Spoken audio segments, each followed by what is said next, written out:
이번 교리교육에서는 예수님 생애의 또 다른 중요한 측면인 그분의 치유에 주목해 보려고 합니다. 이런 까닭에 저는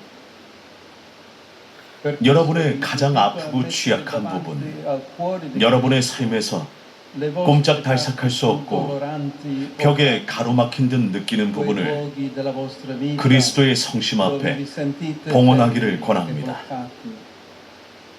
주님께서 우리의 울부짖음을 들어주시고 우리를 치유해 주시기를 신뢰하는 마음으로 청합시다. 이번 묵상에서 우리와 함께할 인물은 길을 잃은 듯 느껴질 때도 결코 희망을 포기해서는 안 된다는 사실을 깨닫도록 도와줄 것입니다.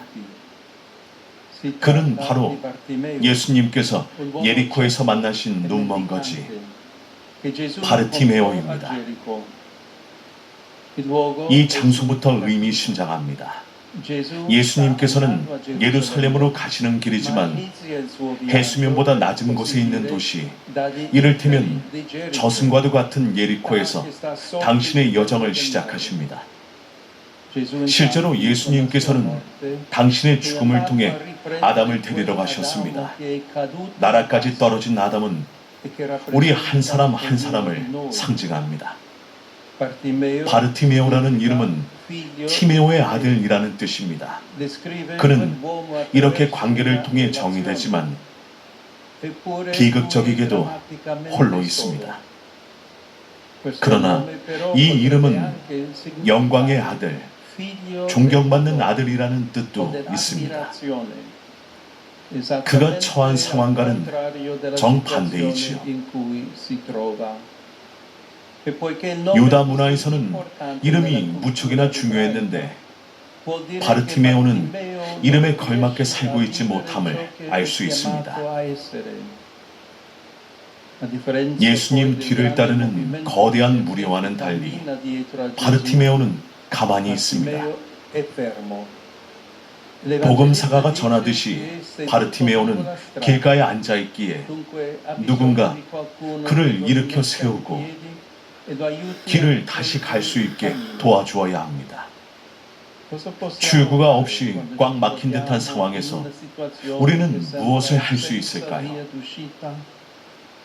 바르티메오는 우리가 내면에 지니고 있고 우리의 일부를 이루고 있는 자원들을 쓰라고 가르쳐 줍니다. 그는 거지입니다. 그는 청할 줄 알고 실제로 외칠 수 있습니다. 진정으로 무언가를 원한다면 그것을 얻기 위해 무엇이든 하십시오. 다른 이들이 꾸짖고 조롱하고 잠자코 있으라고 말할 때도 말입니다. 정말 그것을 바란다면 계속해서 외치십시오. 마르코 복음서에 나오는 바르티메오의 외침, 다윗의 자손 예수님, 저에게 자비를 베풀어 주십시오는 동방 전통에서 잘 알려진 기도문이 되었고 우리도 이렇게 기도할 수 있습니다. 주 예수 그리스도님, 하느님의 아드님, 죄인인 저에게 자비를 베푸소서. 바르티메오는 눈이 멀었지만 역설적으로 그 누구보다 더 잘 봅니다. 그리고 그는 예수님이 누구신지 알아봅니다. 그의 외침 앞에서 예수님께서는 걸음을 멈추시고 그를 부르셨습니다. 하느님께서 듣지 않으시는 부르짖음은 없기 때문입니다. 우리도 모르는 사이에 우리가 그분께 부르짖고 있을 때조차도 말입니다.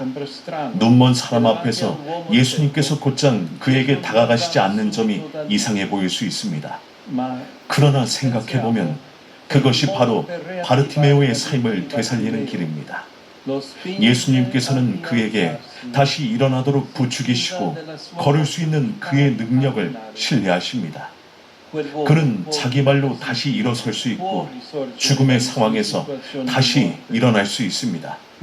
그러나 이렇게 하기 위해서는 매우 의미 있는 행동을 해야 합니다. 자기 겉옷을 벗어 던져야 하는 것입니다.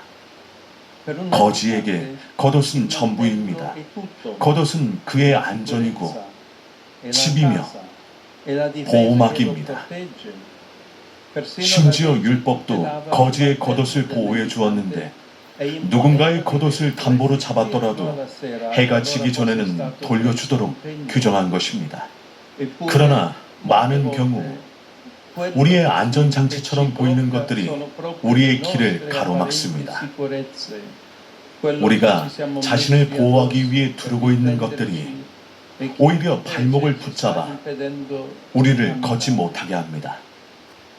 예수님께 나아가 그분께 치유받으려면 바르티메오는 자신의 온갖 약함을 모두 그분께 드러내 보여야 합니다. 이것이 모든 치유 여정의 바탕이 되는 첫 걸음입니다.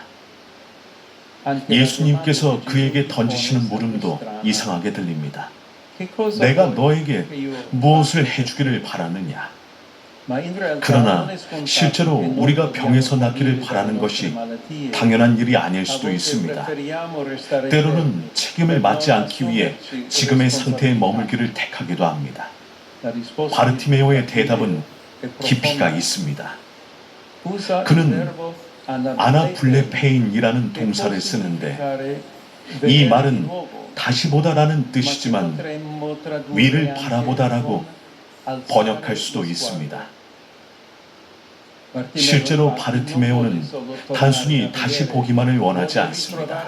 그는 자신의 존엄을 되찾기를 바랍니다. 위를 바라보려면 고개를 들어야 합니다. 때때로 사람들은 인생에 무릎 꿇고 멈추어 서게 되고 그들의 가치를 되찾기를 바랍니다. 바르티메오와 우리 한 사람 한 사람을 구원하는 것은 바로 믿음입니다. 예수님께서는 우리가 자유로워지게 하시려고 우리를 치유해 주십니다. 그분은 바르티메오에게 당신을 따르라고 권하시지 않고 가라고, 너의 길을 가라고 말씀하십니다. 그러나 마르코는 바르티메오가 예수님을 따라 길을 나섰다는 말로 이 이야기를 마무리합니다. 바르티메오는 예수님을 길 자체이신 분을 따르기로 자발적으로 선택했습니다. 사랑하는 형제 자매 여러분, 우리의 병과 우리가 사랑하는 이들의 병을 믿음으로 예수님 앞에 바칩시다. 길을 잃고 출구가 없다고 느끼는 이들의 고통도 함께 가져갑시다. 그들을 위해서도 외칩시다. 그러면 분명 주님께서 우리의 외침을 들으시고 걸음을 멈추실 것입니다.